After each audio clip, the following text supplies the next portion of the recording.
YouTube. This is MT Shark 7 here, and this is another collection video. And this one was recommended by the Highlander.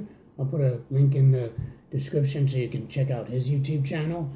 And he wanted me to go over my Master Series of Odyssey 2 games. Now, there were only 3 released in America, Europe, and Brazil. And I'll go over them shortly, but before that, I wanted to give a little backstory behind them. So in 1981, and in order to attempt to regain the diminishing share of the video game market, Odyssey released the first of the Master Series of video games, which was the Quest of the Rings. So I'm sorry for the glare, these games are really shiny. So this is the Quest of the Rings, and on the back, it's basically just a regular Odyssey 2 box. It has a description of the game and little snippets as well. So I'll go over this in more detail later. So this was released in 1981. In 1982, they released 2 more. It was Conquest of the World and The Great Wall Street Fortune Hunt.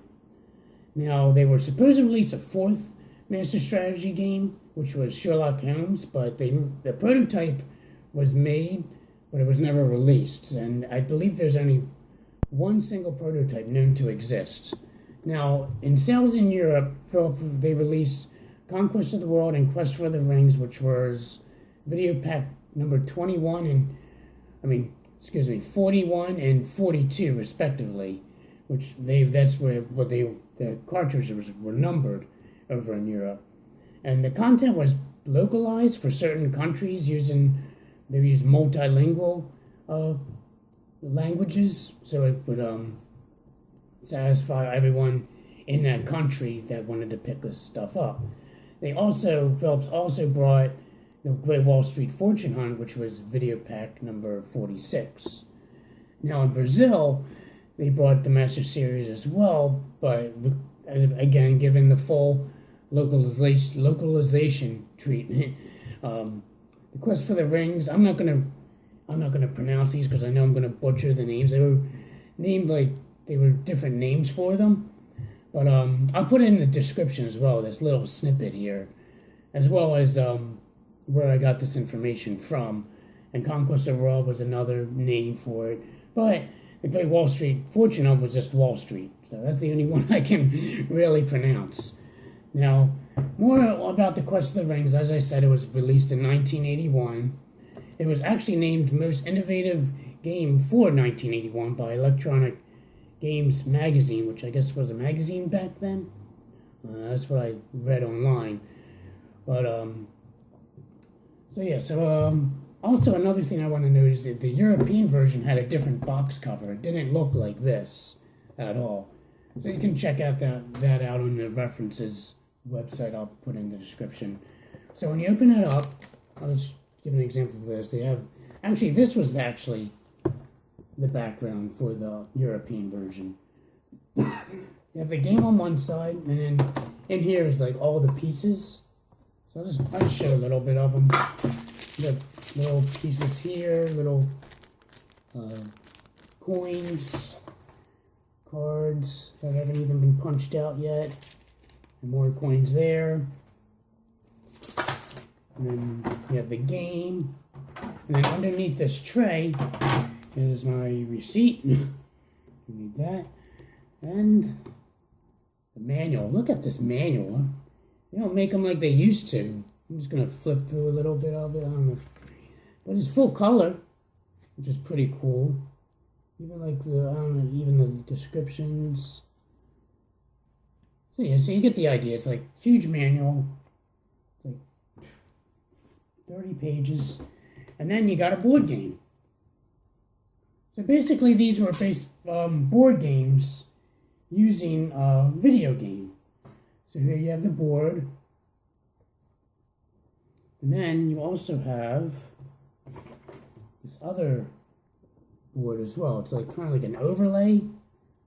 Yeah, this is like an overlay that goes over the keyboard, so you know what buttons do what. And that's basically it. And that's basically all you got with these. They're all, obviously they're different, but they're generally the same, like with content. It all come with a board game. They all come with a 100-page manual, and I forgot to put my receipt on there. So yeah, so that is Quest for the Rings. Now in 1982, you got Conquest of the World, which is right here, and I'll show you the back of it. So they're all similar. You show descriptions of the game and all that. When you open it up, you get the same thing. You get the I guess, is it? Actually, it's supposed to be on the other side. I guess it should be on the left. Usually on the left side is where the pieces go, and then you have the cartridge on the other side. And it also always has a little picture in the back as well. So these are pretty cool.